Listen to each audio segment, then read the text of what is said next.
Annualita, like you said, neighbor around the same area.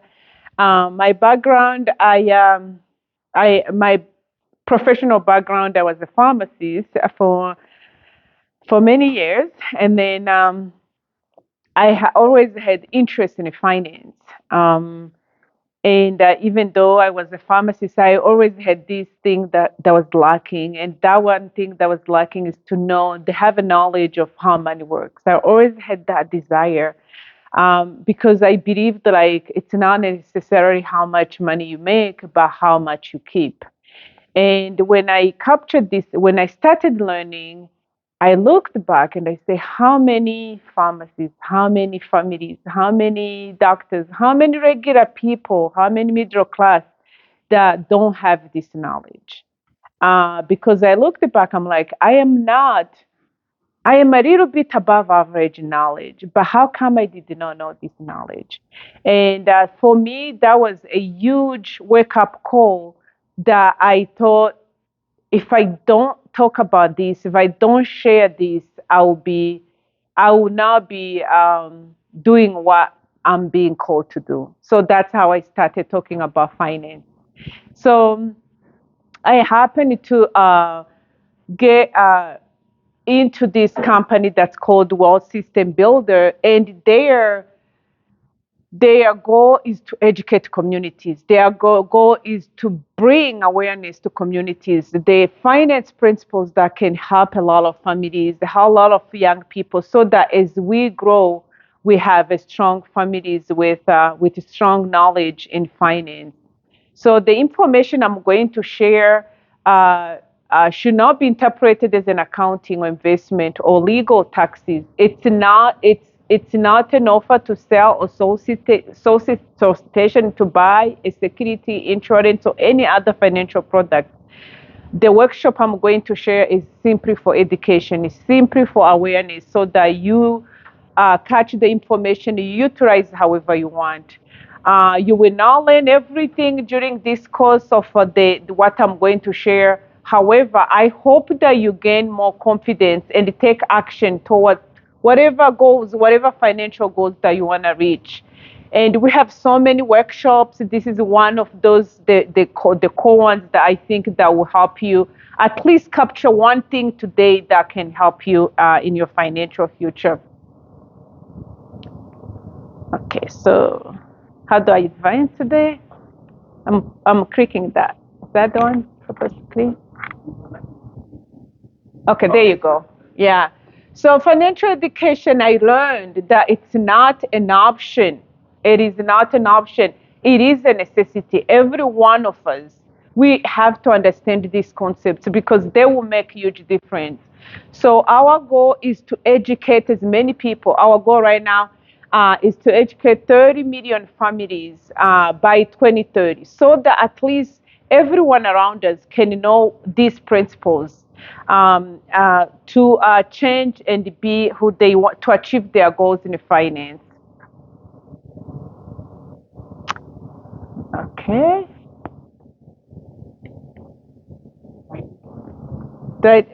You can advance it for me. Yeah, I think that will work better. Okay, so why do we do this? It's because every single day people are flooded with information. You know, you go on Google, you check information, you find you even by just one word finance, you find tons of information. By the time you read everything, you are dizzy, right? Or sometimes you have friends and families. You can have a conversation about finance topic, but by the end of the day, you don't know what to believe. You don't know who to trust.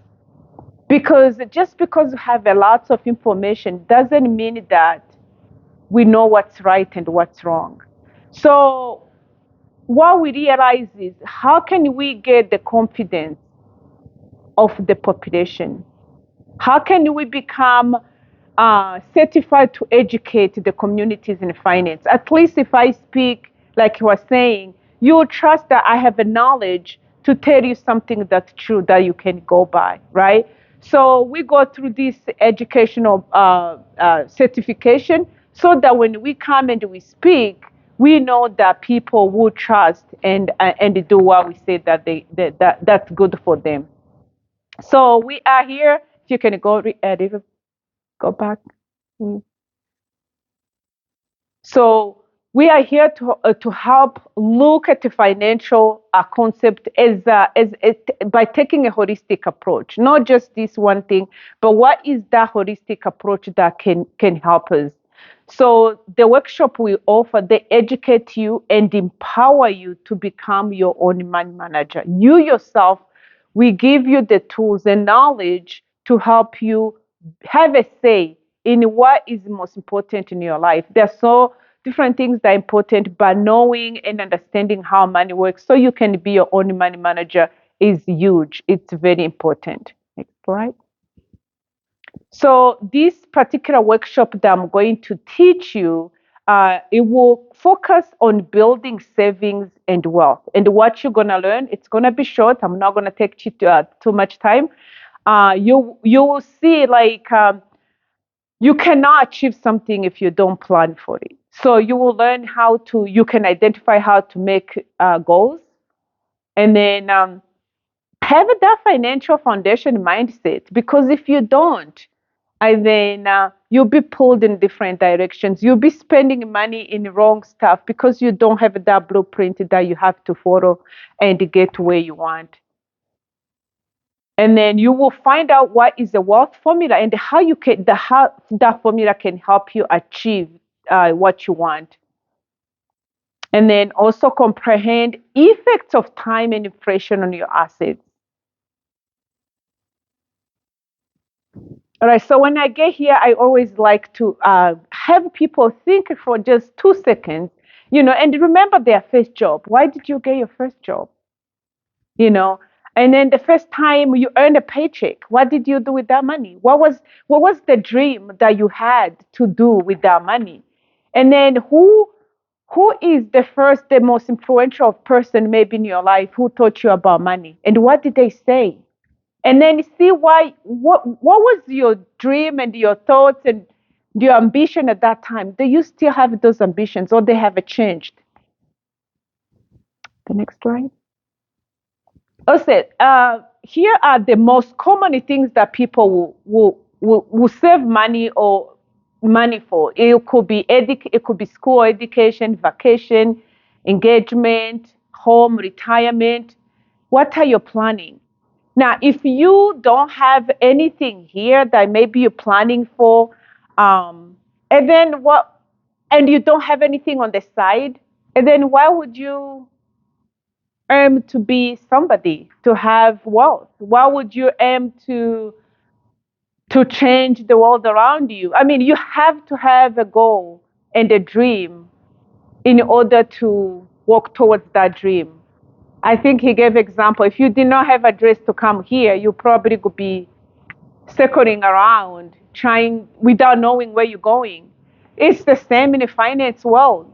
If you don't have a specific financial goal, you will go to Walmart or you go to the mall, you find something that's 500, you spend it because you're being pulled different ways, you don't know where you're going.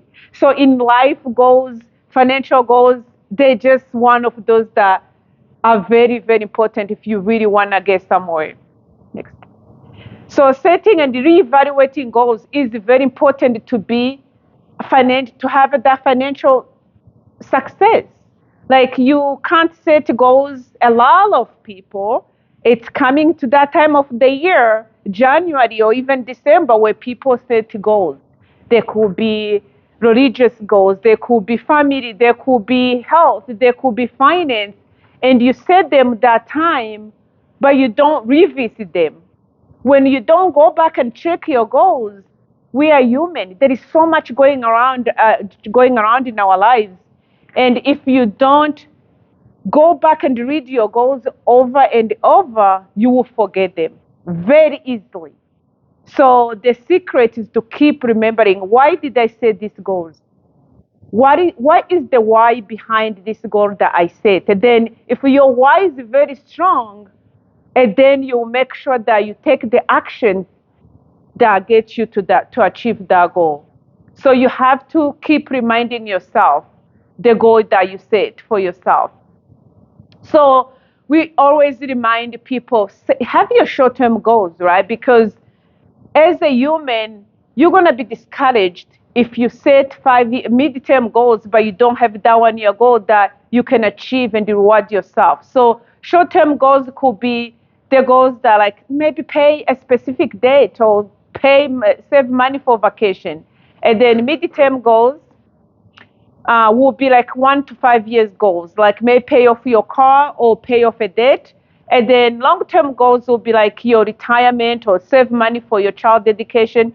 But again, if you have a long-term goals, and this is the area where we see a lot of people don't pay attention because we want to see things tomorrow. We want to see things in 5 years. When it becomes to long-term goals, people tend to not follow through because it's something that you're not realizing in the near future, so you tend to ignore it. And then by the time you get to 5 years, you look back, you haven't done anything.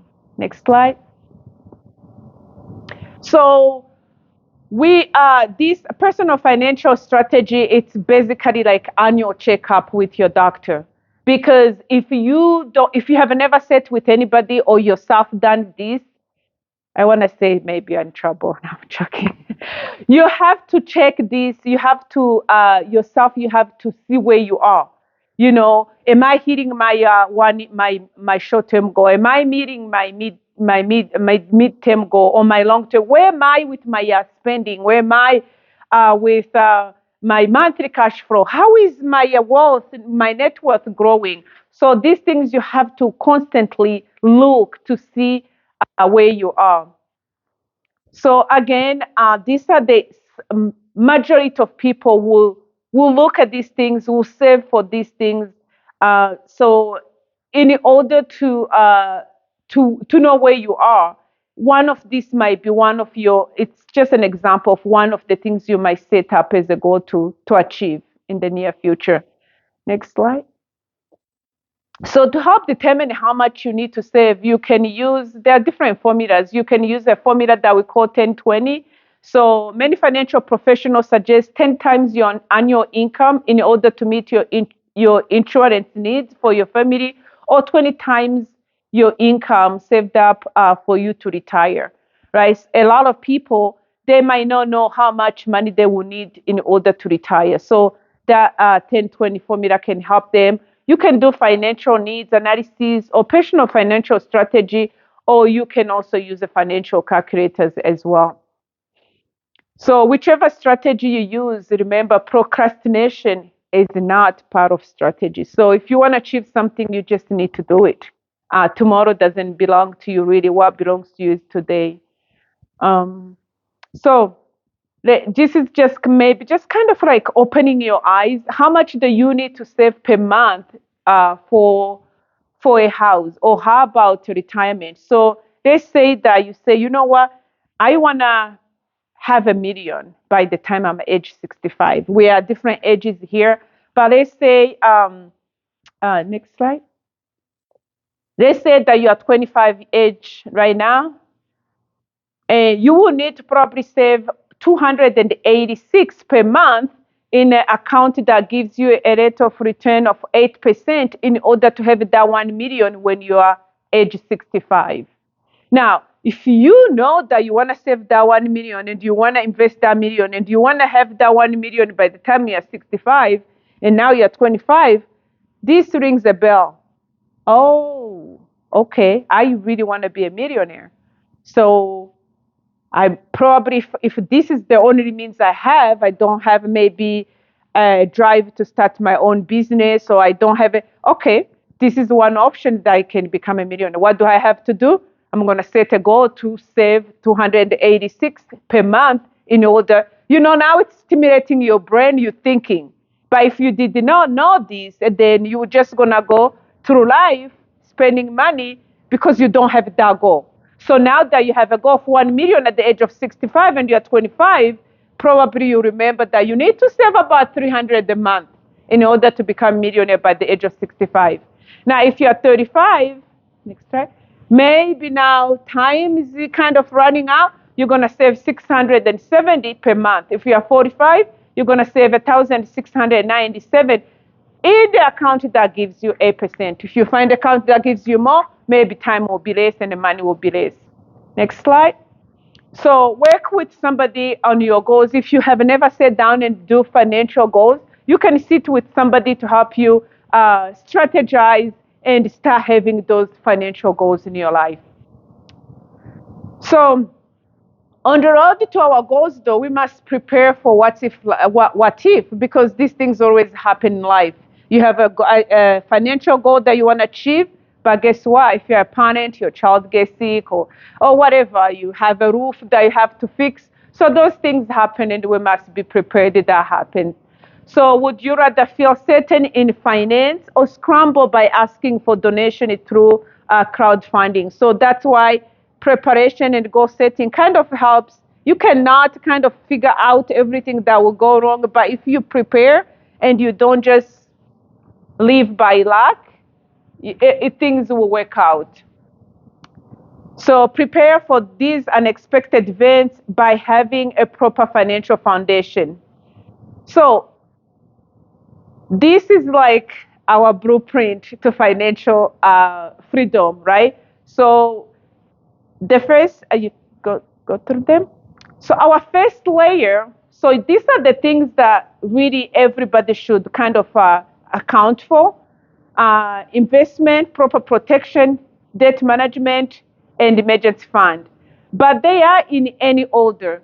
So if you click next, we'll see that proper protection is our first layer, and then followed by debt management. Now, why debt management? Why proper protection are the first layers? It's because we want to make sure that you ensure your responsibilities.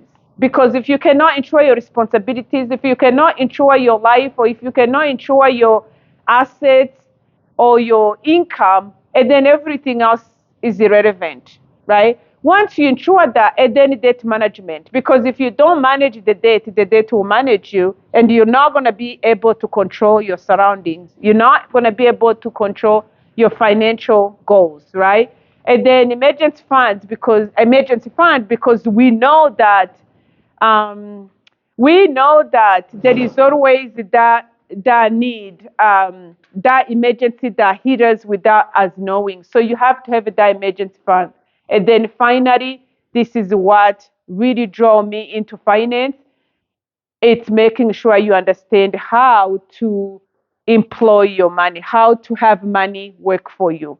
Because if you have money and you're spending it all, you're not making money work for you, you will die working for money. You have to figure out how to start employing your dollars so that your dollars can go to work for you. Next slide. So a wealth formula is a mathematical problem, right? And this is, if you don't take anything, take this as you live. This is a wealth formula. So if you have money and you have a time and you have a positive rate of return that's higher than inflation, higher than taxes, and then you know your wealth is going through the right direction. So just remember, money doesn't grow on trees. You must work for it. If you want to build wealth, there is a formula that you can follow so that it helps you grow that wealth. Next slide, please. Okay, so let's talk about money and time. So, money, you can think of money in two ways. You can think of money as time, because people usually exchange their time for money. That's one way. The second way is having the money you have earned work for you, right? So this refers to money accruing interest over a period of time. So these are the two main ways that you actually can earn money. The third one that's not listed here is if you have a lot of employees making money, if you have a business where the money, people are working to make money for you. So let's see time. Time can be for us or time can be against us. Having a lot of time is advantageous, but even with time on our side, not utilizing it can cost us, right? So in this example, we're going to see Mr. Start Eddie, this is the person who understood how money works, and he started utilizing his money working for them. And then we're going to see Mr. Wait longer. He waited a little bit longer to start employing his dollars, and we can see how time was for somebody and time was against this particular Mr. Wait longer. So they both. So Mr. Start Eddie saves 3,600 per year for 7 years in the account that gives him 8% tax deferred account. Mr. Wait Longer starts saving the same amount but for 17 years in an 8% tax deferred account 7 years later. So he started the 80 at the age of 25. He's saving 300 a month. By after 7 years, he stopped. And then by the time he's 48, he has saved 100. His money has grown to 128,000. But he only put in 25,000. So he only employed 25,200.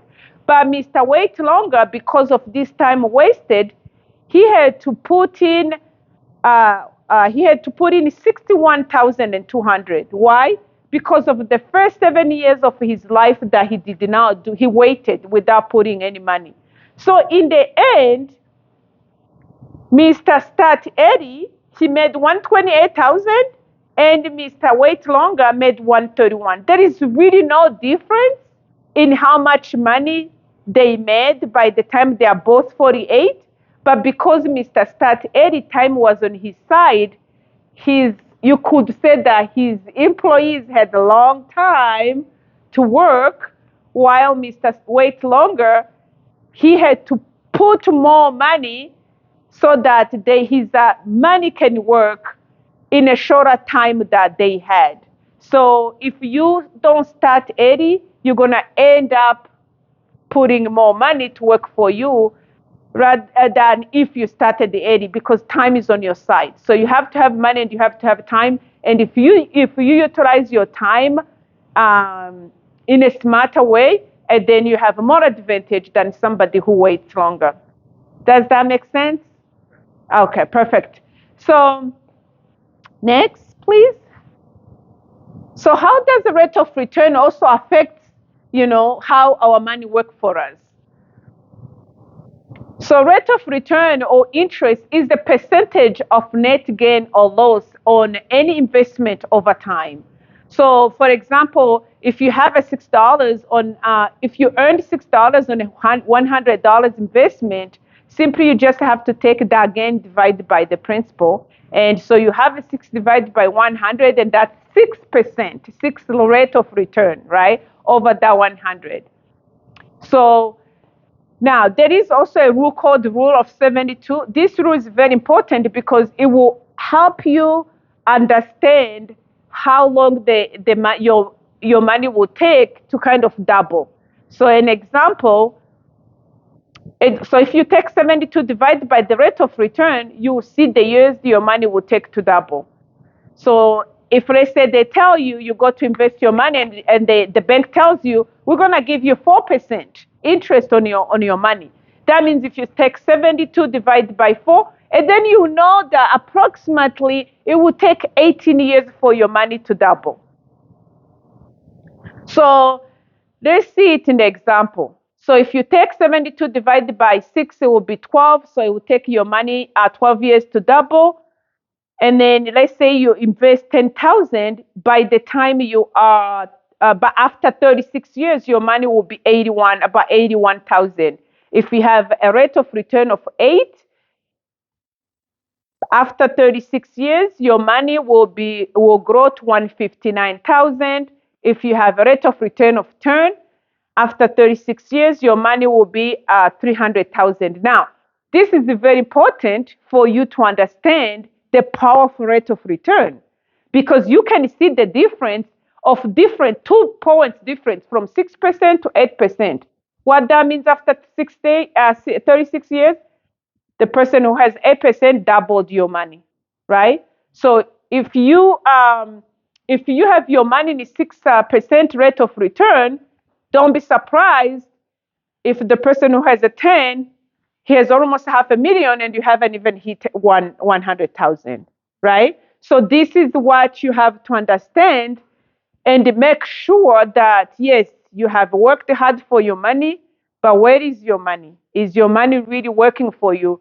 Because this is most of the time, this is a formula that the average American doesn't understand. Instead of utilizing this formula to their advantage, they let the banks utilize it to their advantage. Right now, as we speak, because of the inflation that went up, all the credit cards went up. A lot of people are paying 39% rate of return, even higher. I have a set with somebody who has a 79 rate of return interest rate. So you can see every day they are going to work, but who are they working for? They are working for the bank. So it doesn't matter how long they're spending to work. It's not like they are not hardworking families. It's not like they don't know how to work hard. They do. It's just that they lack information and how to use the information to their advantage rather than to make somebody who is already rich richer. All right. So this is a quick example for you, just for us to see if you understand. If you put 100,000 into an account and and in 9 years, it guarantees you to double to 200, what is your rate of return? Just simple question, go through next. So that means you have 8%. Now, if you ignore paying the balance on one of your credit cards and APR is 18%, in how many years would your debt balance double? So you just divide by 18. In 4 years, your loan will double. So using the previous table, the rule of 72 that we saw, a 10% rate of return, approximately how much money would you have at 43 years? And just a simple calculation. So you can mentally see how much you're gonna be paying or how much your money is gonna be working for you, doubling. So now let's look at inflation because this is also a hidden silent killer that a lot of families don't count for. So since 1958, the average inflation rate in the United States has been about 3.7%. So this kind of shows you like in the 70s, a home that used to be 23,000, in the 80s it went 123,000, and in the 20s 390, and by now I think they are over than half a million. So this shows you like how inflation has been going up throughout the years. And then you can see the same thing for gas and so forth and so on. So assuming rate of inflation is 3%, what will your $100 buy over in the next 20 years? So if you have $100 today, in 5 years, you can expect your $100 to be about $86. And probably you're going to need 116 to buy the same thing that you're buying today. So, and then in 10 years, you probably can expect to have 134. In 15 years, you're probably going to need 156 to purchase the same thing that you're buying today. So this kind of helps people understand the inflation and how inflation works. So if you have the money in a bank today, you don't expect that money will have the same value, especially if you are not getting enough rate of return to beat the inflation, you probably are losing money in the bank. So what is the purchasing power of your $100 doing? The purchasing power is going down, right? Okay, so if you started with $100, how much would the increased inflation amount be in 20 years? Again, it will be your $100,000 will you probably need 181,000 to purchase the same thing that you're purchasing today with $100,000.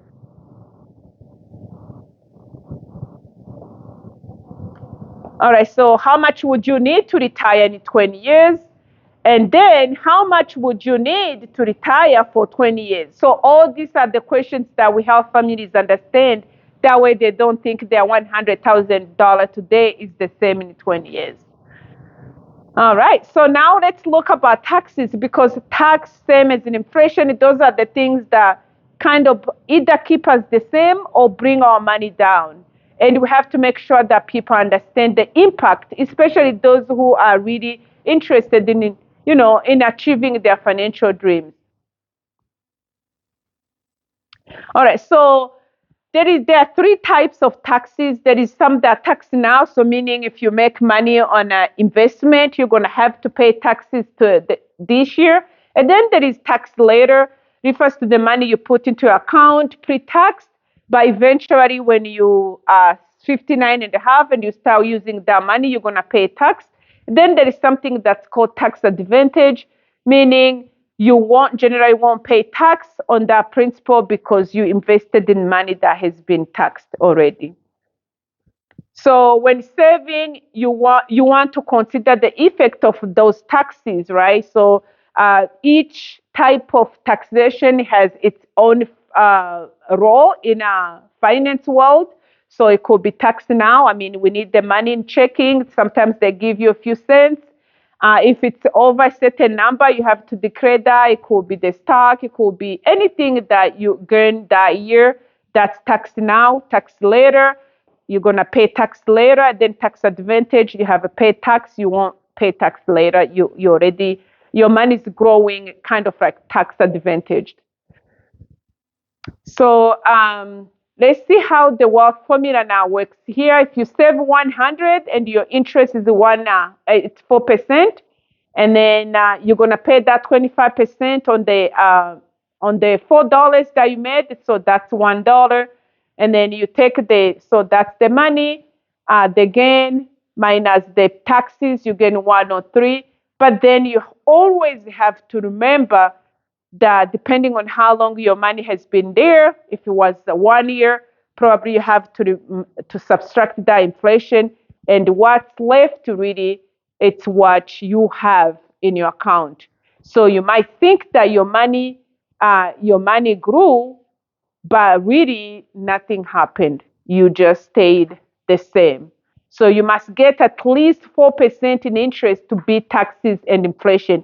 And if you are not beating that, you're probably not making anything. So ask yourself, what would it mean for you and your family when you have enough money to be free of financial worries? And what would that mean for you and your family for knowing you and your children understand how money works? So this is just not for families, even, high schoolers. Everyone should know. If you know this knowledge and you understand how money works and you start going out in the world, you're probably going to make better decisions. So you can become financial independent if you have a plan. You can A lot of people, they just fail to plan. Nobody plans to fail. They just fail to plan. If you have that plan, probably you will acquire knowledge to make sure that you do it right. So have a plan of action. Increase your cash flow. Make more money when you can, and while you can. Especially when you're younger. You know, um, aim to have multiple source of income, and then also, if you have a goal, you're gonna make sure that you spend less so that you can put money to work for you. You know, reduce your debt and liabilities, because if you really wanna be debt free, because really, I don't think anybody is free until you are debt free, right? Otherwise, you're always gonna be forced to do what you don't want to do because you want to earn that money so you can at least pay for your debt. So your freedom comes with being debt free. Understand how money works so that you yourself manage your money. I mean, there are people that you can hire to manage your money, but it doesn't help when you don't understand how money works, because in the end, you're probably gonna lose here and there. You're gonna go through life without understanding the power of knowledge of the finance. So have a clear financial goal and build that solid financial foundation, and then have a purpose in life. If you have that purpose, um, channeled through the financial knowledge, it will be very powerful. And then also embrace changes and expect to succeed. If you don't expect to succeed, you won't change your habits. So always expect the best out of your life and you will work hard to achieve that. All right, and that was it for me. Again, thank you very much for spending this time listening to me, and I hope you learned something. And um, reach out all the time if you have any question. Miss Sylvia, she's my colleague. Yeah, sure. Yeah. Okay, well, my name is Sophia. Me and Annualita, we're part of this gigantic grassroots movement. I should probably told you all across the United States. And I wish somebody would have told me when I was in high school about the Rule of 72 Yeah, and come on. how you have to make money when you can while you can. Because you never know what life can throw your way. It's a funny thing. One minute you're driving, singing Christmas carols with your 89-year-old mother, thinking life is wonderful, and the sun's in your eyes, and you don't see, and you hit a light pole, you hit a little concrete barrier, and you're hurt for 2 weeks. But thankfully, you didn't break anything. This happened to me 2 weeks ago. But it laid me up, and I got to thinking how grateful I am for my life because I could have very easily hit that little concrete wall harder. My airbags could have went off and I could have broke my ribs. And I could have been in a situation where I couldn't even go to work. And when you can't go to work and you can't go to work, that means what? What does that mean? If you what grade is everybody? What grade are you in? 12. Grade 12. Oh, everybody's senior here? No, he's not. No? 10th? 7. Oh, you to 7th grade. Well, imagine if tomorrow your parents, neither one could go to work. How would your household do? Would you be able to pay the gas to keep the house warm? Would you be able to get in a car and go anywhere? So, in the blink of an eye, something can happen. So it's really important that whether you're sleeping, having fun, opening presents, traveling across the world, in school getting a better education for a better career, your money goes to work for you. And so hopefully you start the steps, and I know that Annualita would love to, if people sign up for we have more classes. We have 6 of them. Mm-hmm. And if you commit to those, then when we see you again, we will bring the books for you. I make that's the promise I make. I need to see a little commitment to come to my classes. So.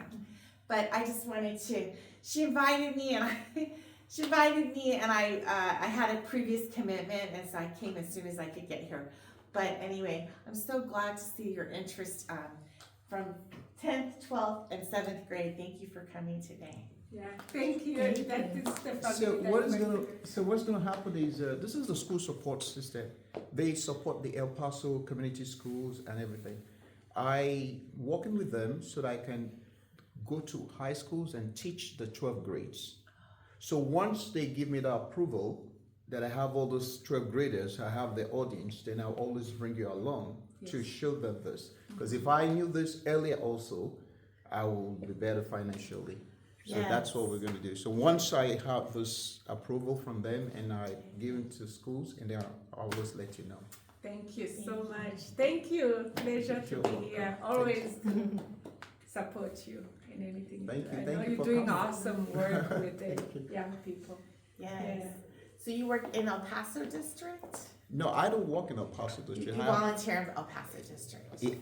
No, I have my own organization. So I just want to start teaching the high schoolers. Oh, I that's used to go to wonderful. their school to teach them in the Youth for Christ. Uh-huh. But now I really want to take my organization in teaching the 12 graders. So when I was talking to them, they said, can you include the 11 graders? Okay. But I said, no, I just want to talk to guys that are going to the college. I want to prepare them for college. But they said, no, we want you to take the 11 graders also. You know, I work with the College Foundation, and they start working with people second semester, seventh grade. So I'm so glad that you have a seventh grader here, because I think that we all, including myself, we need to hear that message over and over, because sometimes it's very easy not to believe if you've never heard it before. Yes, it takes And time. it does take time, and also the repetition. I think the repetition of hearing it more than once or twice. I think they say repetition is the mother of all teachers. Anyway, thanks for having us. Thank you so much. All right, guys, so this is